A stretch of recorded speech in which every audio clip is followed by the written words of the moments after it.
Becoming true alpha. Real power cannot be taken, only earned. Just watched the podcast on Naval Ravikant being interviewed by Chris Williamson, or in conversation with Chris Williamson. And he said something that gave me that idea, which is this basic idea that is, he didn't say it in so many words. This is my words, but he covered this idea, and this is something that we have talked about. It's been a sort of a theme on the channel. Outside of our own self improvement, we've talked about leadership. If you can look at the past couple of videos, there's literally a video titled "Leadership," right? So this is not something new to us, but I thought this was a very good way of summing up the concept, and we do need to be reminded more than we need to be taught, right? So I thought let's just hit on this topic and yeah, kind of put a nice little bow on it. Not to say that this is our last time. Obviously, we're going to be developing throughout time as human beings and also as leaders. And so we are going to touch on it from the different contexts all throughout. But in the context that we're at now, let's just give a summation, which is, in my words, all men are created equal. The best of us separate themselves by bettering themselves first, but the ones who earn the title of leader or champion do so by bettering the people around them. The more people you better, the more status you get. Now, what he did for me was that last bit, which is the more people you better, the more status you get. Like the larger the tribe that you take care of, the more people you make sure are all right and are thriving, the more status you get. I thought about that concept as you can go back on the channel, but not in so many words. That was a very interesting way to put it, which is or way to conceptualize it, which is literally, if you are taking care of yourself, that's one person. And I talk about true alpha because he spoke about the real alpha is not the person. The real alpha doesn't eat first; he eats last. And that's something that I believe in, like really, really quite deeply and quite intrinsically. Which is when you are that person who wants to show up for other people in that way. And again, he put it in those words, which is, yes, we are very um, self-motivated, self-regulated people, and we do want to improve ourselves as far as we can. But then we talk about expanding that, and if you expand that beyond yourself, you expand it to your circle, perhaps. You want the people around you to be thriving as well, but then you expand it even further. So, for example, in my own life, it really applied in the sense that obviously self first. You have to. You have to be in a good place in order to put other people in a good place. You need to know where that is. And so you take care of yourself. Boom, you put yourself in a certain position. Not to say that you're done, but you're in a good enough position that you're developing. Then you want the people around you to develop. And so I put myself in a position that before it was even time to perhaps stick hands up to be candidates to do something like this, I made sure that the people who were in my immediate group had a place to go to, had the right resources and whatever the case, so that everyone around me was able to at least have the resources to thrive. Because I can't spoon feed you the information, but I can at least do my best to make sure that you're doing your best, right? Boom. And then I went and took on a second group, which is also under the same course, doing the same thing. And I'm trying now actively to kind of feed that positive energy into them as well. And so you notice in a very real way, despite not knowing this, and like I said, or despite not putting it in so many words, what I was acting out on is what we had spoken about before, which is the one who is able to earn the title of leader, the title of champion, the title of king, the title of chief, the title of whatever, is the one who takes care of the tribe. And you get more status. This, you get more status the more people you take care of. You know, it's such a simple thread to tie, right? But I hadn't tied that thread, which is the reason why taking care of one group wasn't enough, and I knew that it was my ambition that caused me to want to go for a bigger group. But that's because you are you the more people you are able to take care of, the more capable. So first, that's why the first step is capabilities, earning that capability. And then the second step is you are capable of not only giving yourself that agency, but giving it to other people, giving them the resources necessary for them to thrive as well. And we talk about becoming true alpha, right? And that real power can not be taken, only earned. And because there are many ways to become alpha. When we speak about becoming alpha, you can fight for it. You can kill the previous alpha and you become alpha in that way. You can take the power by force, simply by being the most brutally strong, competent person around. You can say, "Hey, I'm in charge now, and this is how things are going to go." You can do a myriad of things to become alpha, right? And there are a lot of these people around here puffing their chest, calling themselves alpha males. But then the question becomes, well, who are you taking care of? You know, who respects you? And that's the tie in between power and respect. Real power, real respect. You can't fight your way into that. You can't brute force your way into that. You can't trick your way into that. It is really something as intrinsic as something that can only be handed over, and perhaps not even consciously. Sometimes it's just something where it's like, well, you've earned it. You have earned this praise that you're getting right now. I can't help but praise you because you are genuinely um so and these are the words that I use the words useful.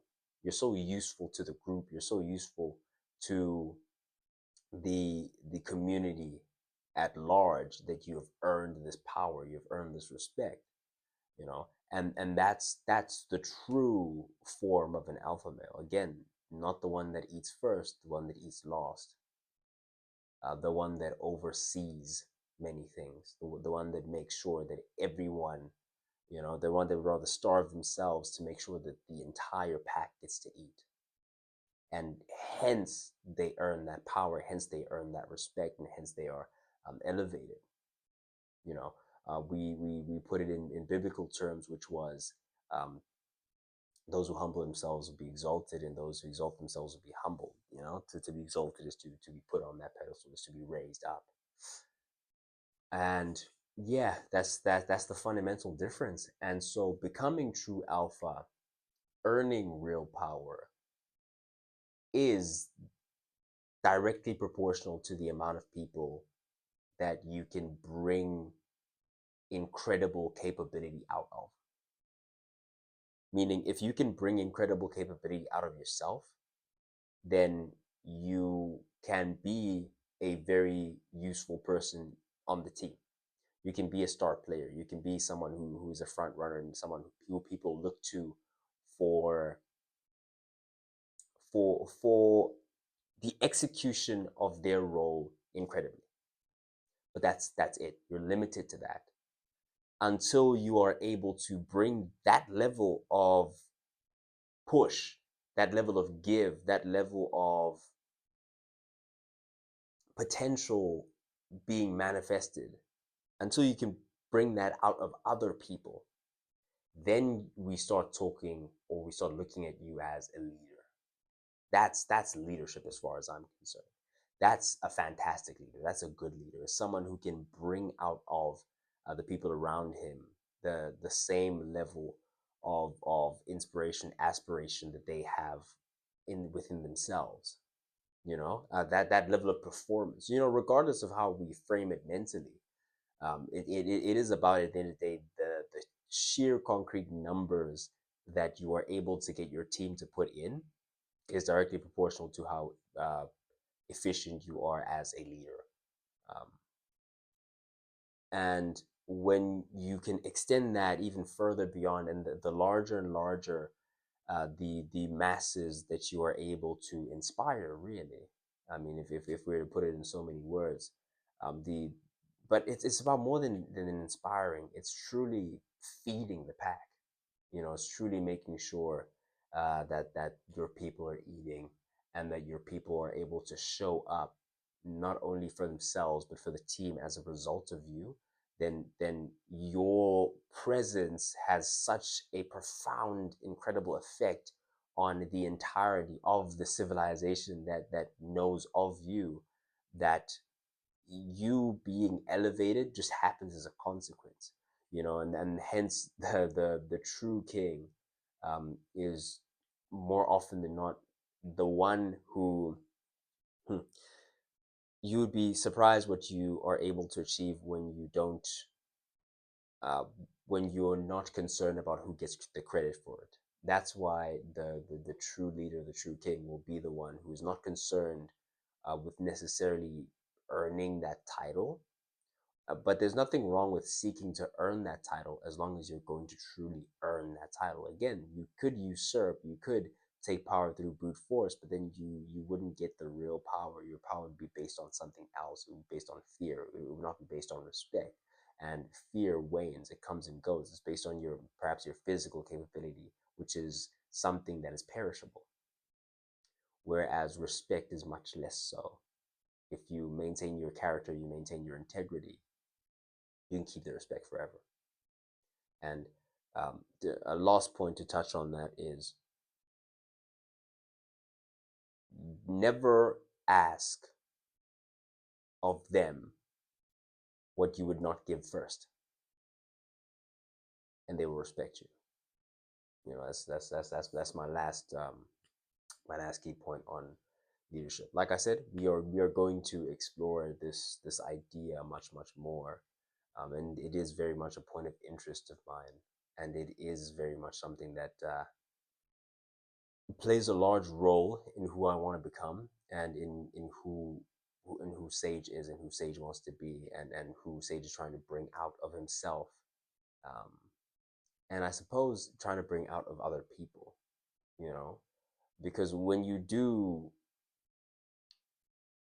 get into these situations where you are someone that is able to be useful to many people, what you'll find is you need key players within the micro groups that are created in this larger group that you are, quote, in charge of, or that you are, I don't even like that word, that you're responsible for, really.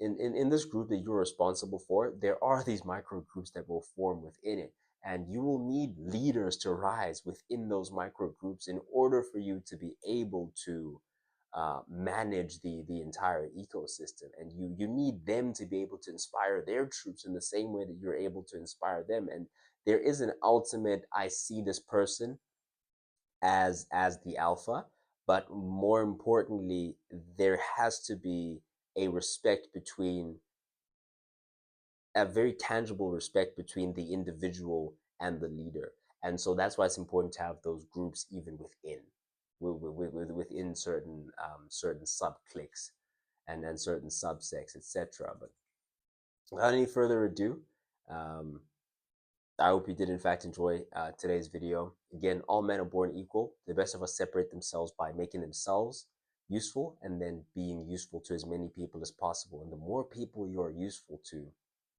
the more they will elevate you. And also, never ask of them what you're not willing to give first. And that is in fact how you become a true alpha. That is how you earn power. Um, Thank you for watching. I've been Sage. Please do hit that subscribe button if you did in fact enjoy the video. Sage again, standing on business. Signing out.